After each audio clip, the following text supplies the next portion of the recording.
বন্ধুরা এই দেখুন, এই যে ট্রেগুলোতে পেঁপে গাছ ছিল বন্ধুরা, 2-3 বার করে বৃষ্টি হওয়াতে পেঁপে গাছগুলি নষ্ট হয়ে গেছিলো। দেখুন বন্ধুরা, এবার সেই ট্রেগুলো কিন্তু আমি পেঁপে গাছগুলো তুলে দিয়ে আবার নতুন করে মাটিতে সার দিয়ে বন্ধুরা আমি আবার নতুন করে বাজার থেকে দেখুন পেঁপে গাছ এনে আমি বসিয়ে দিচ্ছি।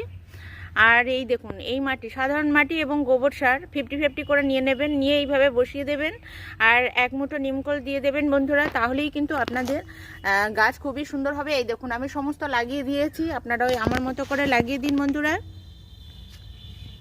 আর 1 মাস 2 মাস হয়ে যাওয়ার পর এখন কোনো খাবার দেওয়ার দরকার নেই, তাহলে একটু সর্ষের খোল পচা জল দিয়ে দেবেন একদম চায়ের লিকার মতো করে, তাহলে কিন্তু গাছগুলো খুব সুন্দরভাবে বেড়ে উঠবে। এই দেখুন কত গাছ নিয়ে এসেছি, এগুলোও কিন্তু আমি বসিয়ে দেব। আর বন্ধুরা আপনারা ভালো থাকবেন, আর যে যেখান থেকে ভিডিওটি দেখছেন আমাকে লাইক, কমেন্ট এবং শেয়ার করে আমার পাশে থাকবেন বন্ধুরা।